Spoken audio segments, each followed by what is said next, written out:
What's up, guys? Welcome back to the channel. Here we are with another reaction. In this, we have the top 10 prettiest towns in Essex. Before we dive in, if you guys happen to enjoy, please don't forget to subscribe, give the video a thumbs up, and if you like to support this channel by becoming a member, all you gotta do is hit that join button. Let's dive right in. Just east and northeast of London is the county of Essex. And aside from the reality TV stereotypes, Essex is home to some incredibly picturesque towns. But what are its prettiest? To establish this, I visited them all personally, and my conclusions are presented to you in this top 10 list. Just to add that cities are included for consideration in this, which may come into play later. As a disclaimer, this is neither a social commentary nor a guide on where's nicest to live. It is simply a beauty contest, judged by yours truly. So let's get straight to it. Let's do it. Number 10. Our first entry comes from a historic town whose name derives from healthy place in Old English. A town with a thriving wool industry in the medieval era. It is Halstead. Whilst Essex isn't generally known for its altitude, Halstead's town centre features a comparatively steep high street from the River Colne up to St Andrew's Church, dating from the 14th century.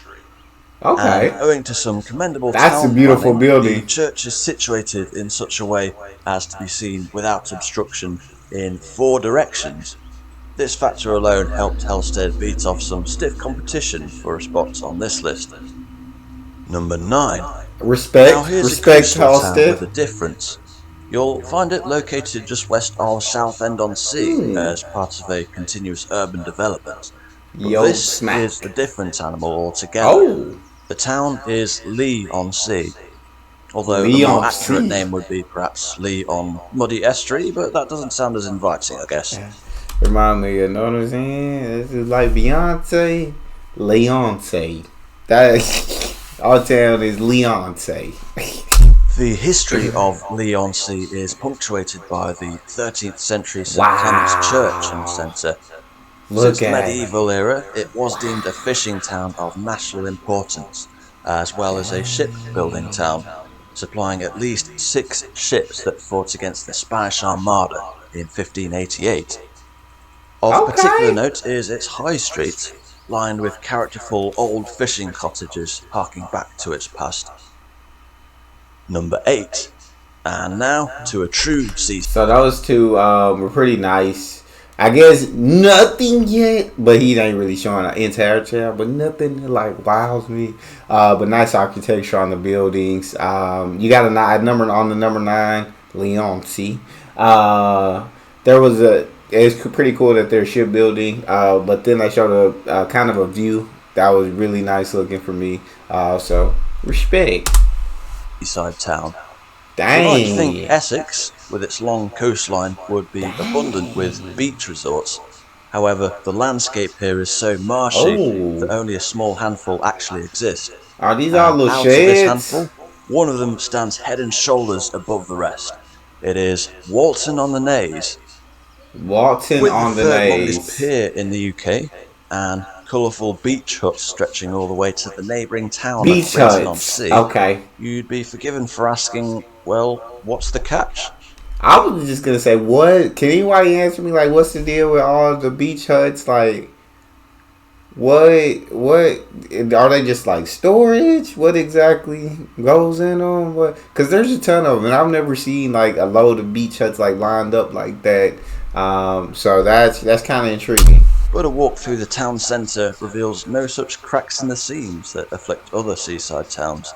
In fact, it even has something to boast that not even Brighton can claim: a sandy beach. So this is very nice. Yeah, Walton-on-the-Naze. Number 7. You get a thumbs up. It looks very nice. Piece of trivia for you. What's the smallest town in the UK?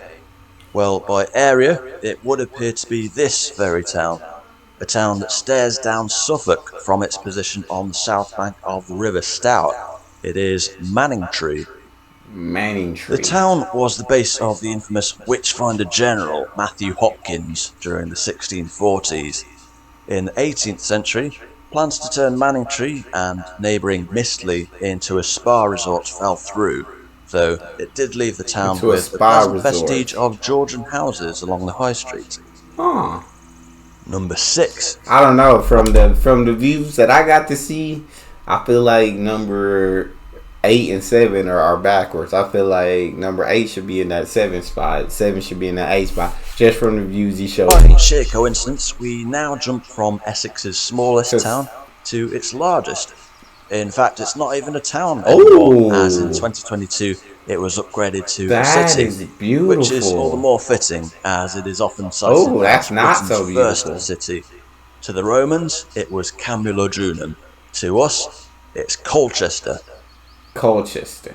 It would take too long even Yeah, to this looks summarise good. Colchester's history, so in short, I'll just outline 3 major landmarks. First, there's the Bolcoen Gate, believed to date from the 2nd century, and said to be the best preserved Roman gateway in the country. Then there's Colchester Castle, built atop the ruins of the Temple of Claudius. And of course, there's the old siege house with actual preserved bullet holes from the 1648 siege of Colchester during the English Civil War. All this among a fine array of authentic Tudor houses clustered together, the likes of which you simply won't find in any other big town or city in the country, with the possible exception of Norwich. But for that you'll have to wait till the Norfolk episode of this series. Number 5. Dang. I thought that town was definitely pretty nice. And then going through the town, there were when you show some pictures of some of them buildings, I was like, yeah, that's not so beautiful. But the statues that they had up were incredibly gorgeous. And then when you walk through the town, I was like, okay, this is nice. And getting this view right here, the number 5, this is very nice. Jump from Essex's oldest settlement to its 2nd oldest, and one that is synonymous with sea salt. It is Maldon. When the East Saxons, from whence the county's name is derived, settled here, their existence was fraught with Viking attacks, including the Battle of Maldon in 991 AD. Yeah, Maldon is gorgeous. This didn't keep the locals down for too long, who, by the time of the Doomsday Survey of 1086, were already harvesting salt from the Blackwater estuary. Maldon boasts over 200 listed buildings, including a handful with Grade 1 status. Among these are the Church of St Mary, the Church of All Saints, and the Tower of the former Church of St Peter, which now forms part of a library. And if that wasn't enough, the Hythe Quay is home to a stunning collection of barges, which serve as a reminder of the town's industrial past, which once saw up to 2,000 boats operating from here. Number 4. I love number 5 was very nice. To a town named after a byproduct of a type of crocus, a market town since 1141, Saffron, Walden. Located in northwest Essex, it sits in a secluded spot just away from the mainline train tracks between London and Cambridge. Speaking of which, just 4 out of the 10 entries on this list even have their own railway station. But I'll save my beaching rant for another time. As for the architecture of Saffron Walden, it boasts Essex's largest parish church, namely St Mary's Church, perched atop the highest points in the town. Then there's the Elizabethan-era Crosskeys Hotel, which, according to a legend, was built around an oak tree, which was never even felled. And something quite special in the form of 3 neighbouring Grade 1 listed houses on Church Street. To be clear here, finding 3 Grade 1 listed houses in a row is pretty much the architectural equivalent of drawing a royal flush. That is gorgeous. And yet, we'll see another example of this in our number 2 entry. But first, number 3. Hey, now we're going to our top 3. Number 4, absolutely freaking gorgeous architecture, attention to detail, and then just walking throughout the town. Very nice. Number 3, I'm already liking this view right here. Here's town whose nearest railway station is Stansted Airport. 5 miles east of quote-unquote London Stansted Airport is the town of Great Dunmow. And while the public transport may not be great in Great Dunmow, what is great is the architecture. Every building in the town has its own character, and you'll Love not that. find a single blight on the views. The town is host to an I gotta ancient come to the tradition UK. alluded to in Chaucer's Canterbury Tales, Curiosity. namely the Dunmow Flitch Trials. This goes all the way back to the 12th century and takes place every 4 years to this day. In short, a couple's fidelity is tested by a jury of 6 local bachelors and 6 local maidens who must be convinced that for a year and a day they've never wished themselves unwed. If successful, they parade down the high street and are granted a flitch of bacon, i.e. half a pig cut in half lengthways. Literally bringing home the bacon, if you will. There's nothing like a good ancient British tradition. Number 2. Aesthetically, we're into fairy tale territory now. This entry makes it a hat-trick for Essex's northwestern district of Uttlesford. The town is Thaxted. During the medieval era, Thaxted was a producer of cutlery. In fact, it was this trade that helped to fund the town's iconic Guildhall, dating from the 15th century. The Guildhall is, of course, Grade 1 listed, but then so are 3 out of its 4 neighbouring addresses. Look at the designs along on the that cobbled building. street leading up to the church. And speaking of which, the Church of St John the Baptist dates back to the 14th century and is without doubt one of the finest in Essex. That is gorgeous. The buildings surrounding the church are not too shabby either. Heck, there's even a windmill in the town for good measure. And yet, as hard as it is not to award the top spot to Thaxted, there is one final town that has to be seen to be believed. Before we jump into the final town, what I need y'all to do is hop in the comment section and say what you think number 1 is going to be. I don't know if you live in Essex, if you've been to Essex, whatever. Tell me what you think number 1 is going to be, and I'll be intrigued. If you get it right, let me know. And so we come to number 1. Now, the phrase hidden gem gets bandied about like confetti these days. Facts. But in this case, it truly applies. Our top entry lies halfway between Braintree and Colchester. It is Coggeshall. A medieval wall town that was once home to an abbey, Coggeshall oozes with history, with nary a modern building in sight. A number of buildings deserve individual mention. Firstly, the Grange Barn dates from the 13th century. This was the abbey's tithe barn, i.e. where farmers gave 1/10 of their produce to the church as a tax.